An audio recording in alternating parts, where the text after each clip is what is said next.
Hi friends, ఇవాళ మునక్కాయ పప్పు చారు చేసుకుందామా?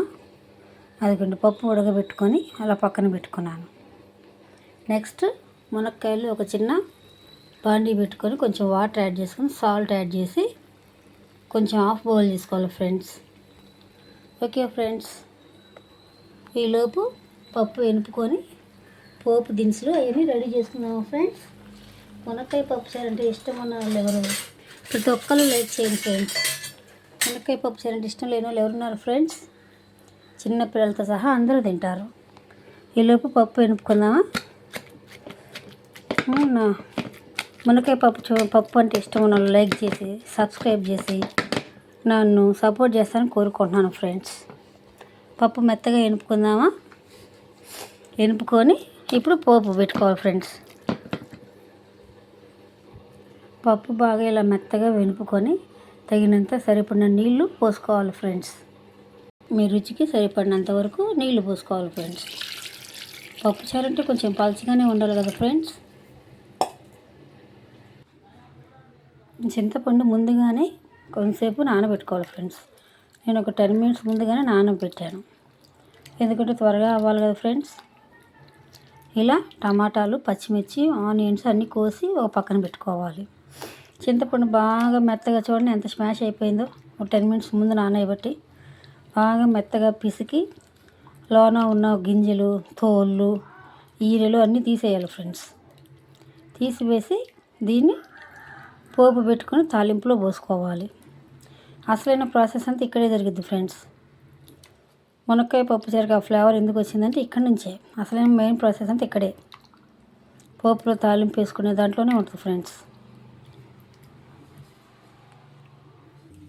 స్టవ్ ముట్టించి కళాయి పెట్టి పోపు పెట్టుకుందాం ఫ్రెండ్స్. పప్పుచారు తాలింపు వేయాలి కదా, ఇక్కడే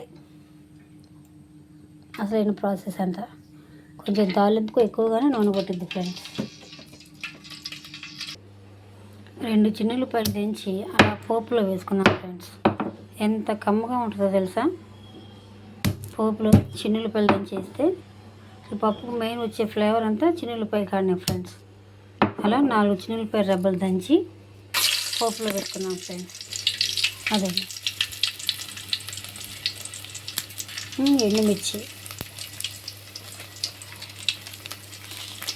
అంత జీలకర్ర, పోపు దినుసులు ఫ్రెండ్స్, అంత జీలకర్ర, అన్ని ఆవాలు,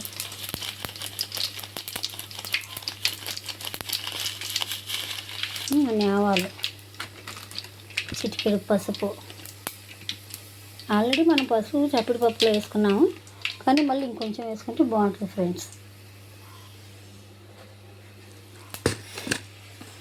కొంచెం పోపు దినుసులు, తాలింపు గింజలు అన్నమాట.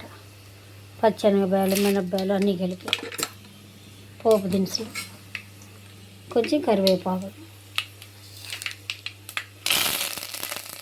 చూడండి ఫ్రెండ్స్, పోపు వేస్తుంటేనే ఎంత కమ్మటి వాసన వచ్చిందో. పోపు వేస్తుంటేనే కమ్మటి వాసన వచ్చింది.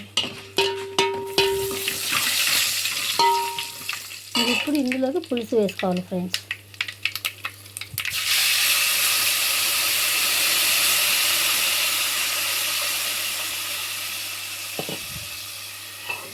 ఈ పులుసు కొద్దిసేపు ఇలా మరగనివ్వాలి ఫ్రెండ్స్. పులుసు అలా కొంతసేపు మరగనివ్వాలి. మరగనిచ్చాక మనం కట్ చేసుకున్న టమాటా, పచ్చిమిర్చి, ఆనియను ఇవన్నీ పులుసులో బాగా మగ్గనివ్వాలి. ముందుగా తర్వాత మనం కొంచెం హాఫ్ బాయిల్ చేసి పెట్టుకున్న మునక్కాయలు ఇవన్నీ ముందుగానే కొంచెం ఆ పులుసుకు పట్టేలాగా కొంచెం సేపు మగ్గనివ్వాలి. ఒక 5 seconds 2 seconds అట్లా. అలా పులుసులో మగ్గడం వల్ల ఏంటంటే కమ్మనైన రుచి వస్తుంది. తగినంత ఉప్పు.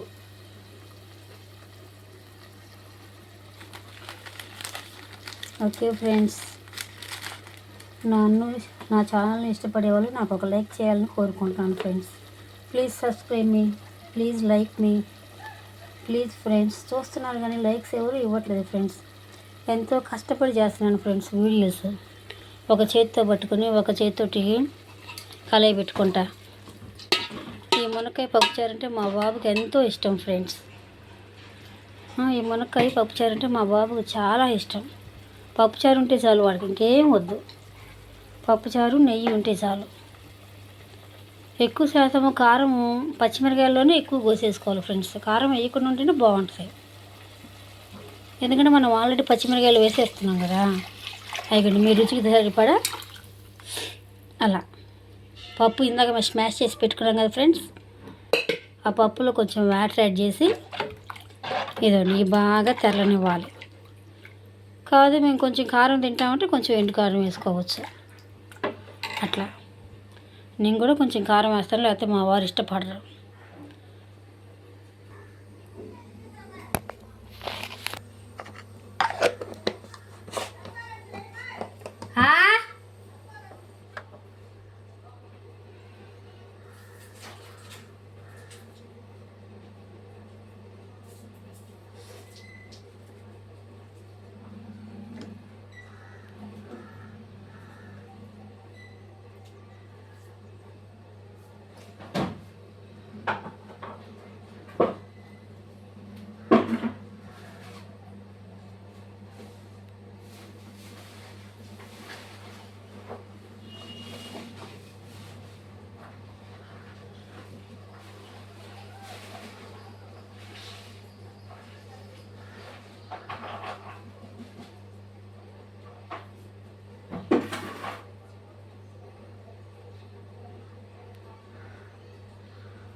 ఓకే ఫ్రెండ్స్, ఫైనల్గా ఇదా మన మునక్కాయ పప్పుచారు రెడీ.